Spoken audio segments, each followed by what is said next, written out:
Thank you so much for being in Healthcare Summit 2018. It was pleasure having you, sir. So I would like to have few bites with you on the same. We would like to understand, sir, how would you like this conference? I mean, how is this overall? It's actually something nice, something really desirable, something that we should have more often, because the kind of people that were brought together, people from the different fields, both on stage and in the audience, are like really, that connect needs to actually happen. We're looking at the kind of shortages of skills on one side. Everyone is so concerned, saying that we need 70 lakh people here, we need 6 lakh doctors, we need so many nurses. On the other side, there are people sitting in the audience who say, hey, what the hell, I'm not able to find the right kind of a job that suits me after having studied for 5.5 years and doing 1 year of medical internship, and now I'm starting off with a job that is like, doesn't pay me even this much. So there is a disconnect somewhere between where are the needs and what is the potential.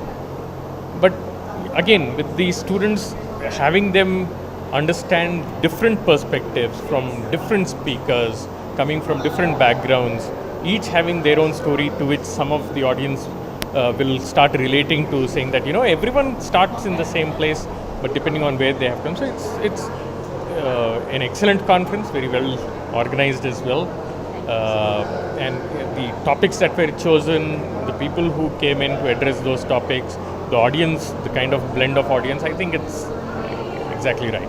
Yeah, one thing is healthcare is changing, and healthcare is changing very drastically. I've grown up in a family of doctors. I've seen my grandfather practice. His was touch feel medicine, where he was God for his patients.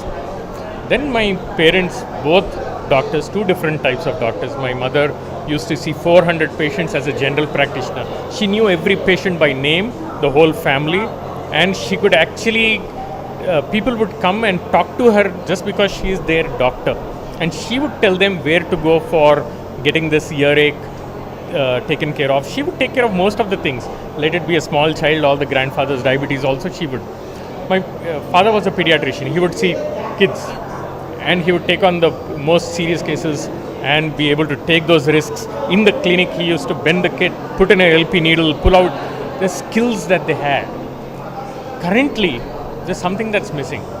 The thing is, one, there is a doctor-patient disconnect, because that godliness is gone, of course, but the kind of connect that my mother had with the patients, the GP, so now there's no concept of a family doctor. If I knew that anything happens to me or any of my family members, I go to this family doctor, and this family doctor will take care of me in my best interests, taking care of not just my physical health but my mental health.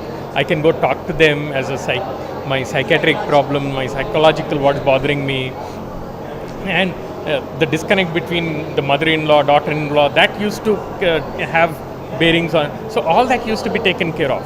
Now there is a total disconnect in that new system. It's all a corporatized system. If you have a earache, you go to the ENT specialist.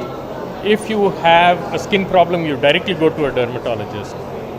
If you have this heartburn or a chest pain, then it depends on where you go. If you go to a gastroenterologist, he'll do an endoscopy, he'll look into what's wrong there. If you go to a cardiologist, he'll actually go ahead, do an ECG, do an echo, maybe go all the way to an angio.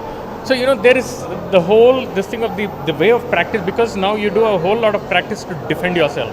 Because there's, even the public has become very, very, very in the way that, they are, doctors used to have, that information only used to be with doctors. Now, thanks to information technology, that information is there with the public.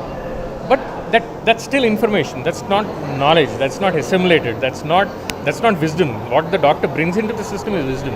So here there is a challenge for the new generation of doctors to basically live up to the expectations of what the patients are having of them. Specialize, super specialize. 55,000 MBBS seats, 25,000 PG seats, 30,000 doctors only remaining MBBS. What do I do? 30,000 BDS seats, 3,000 MDS seats, 27,000 remain BDS. Every gully has a BDS. What do I do? I can't compete in that space. Where are those shortages? They are rural.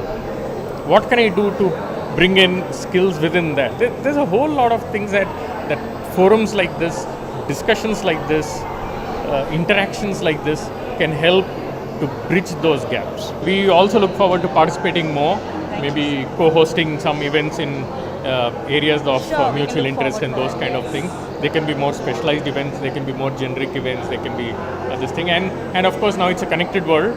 So having online forums through which this audience will get connected to all of us as a group that's trying to do something for the career building in the health Healthcare. related industries is, I think, something that we all look forward to do as well.